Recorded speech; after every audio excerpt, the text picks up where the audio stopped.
Hey everybody, this is Darren Van Dam and you're watching Flick Connection, the show that helps you get more out of movies. And today I want to tell you all about the new summer blockbuster, the MEG.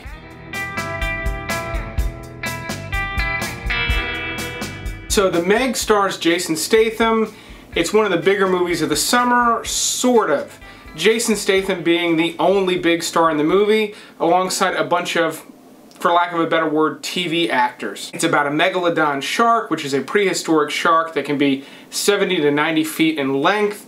And the good thing about this movie is that it knows what it is. That's very important for this type of genre. Now, historically, roughly speaking, shark movies in the theater tend to be fairly serious. Obviously, you've got movies like Jaws, just last year, 47 Meters Down, which was somewhat serious, and a whole host of others. And I do like shark movies. I grew up really liking shark movies as a kid. I love Shark Week, love the whole thing. But straight to streaming, straight to DVD, whatever you want to call it, that genre of shark movies contains Sharknadoes, Sharktopusses, mech sharks, all kinds of just absolute craziness. And those movies can be fun to watch too, and those movies are very self-aware. What we have with the MEG, however, is sort of a melding of the two. Not that it's serious, but it's not just overly cheesy either. It's a fun popcorn muncher of a movie that has fun where it should, and also really does do a good job of putting you on the edge of your seat more often than I actually expected to. Now, I actually swore off 3D movies years ago. I don't like wearing these glasses when I'm in the theater. Even though I wear glasses, I don't like the tint on them. It kills the color, and this was a colorful movie. But I went and saw it in 3D, and I'm very, very glad I did. I highly recommend you try to watch it in 3D while you still can. The reason is there's so many good shots in this movie. I was actually surprised at how beautiful this movie was. A lot of the underwater shots, including the opening, title sequence, it's underwater and there's particles. And if you sit close enough to the screen, not too close, but close enough that the screen takes up 85 to 90% of your field of vision, these particles are just floating out in space, and it literally immerses you in this underwater world that's really, really beautifully designed. Furthermore, some of the shots inside some of the mini subs are great. You get this great long depth of field. The lighting is cool. I was really, really surprised at how many good shots there were. They did a very good job of utilizing 3D. Now, what are some of the negatives? It's PG-13. It's a movie about a gigantic shark, and the shark is big. It's really well designed. It's pretty imposing looking. They did a good job with it. And you're not really getting the gore and the blood, which is a little bit excusable because this shark is so big.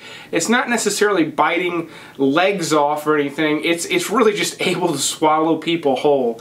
Now that said, they do give you some intense stuff. There is blood in the water. There is a severed limb here and there. It's there, but they probably did as much as they possibly could have with a PG-13 rating.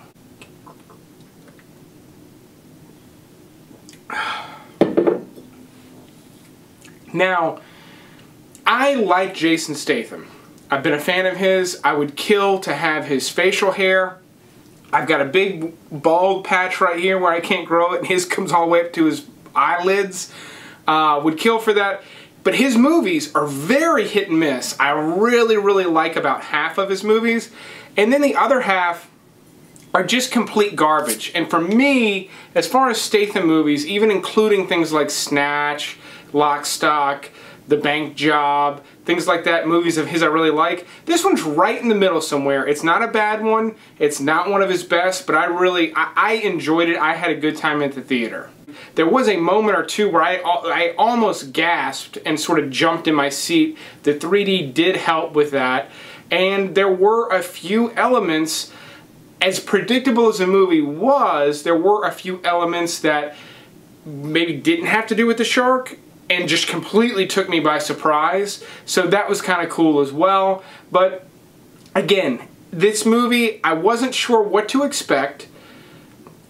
I like Statham. I knew he was doing a movie with a giant prehistoric shark. I was like, is this going to be garbage, or are they going to kind of understand it, and is it going to be self-aware? And it's exactly what I was hoping for.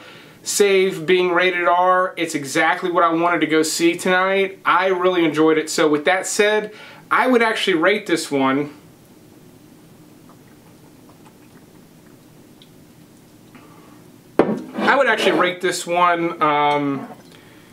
two and a half land sharks. 2 being average. You know what? Just to be fair, so I'm not gushing because the 3D was great.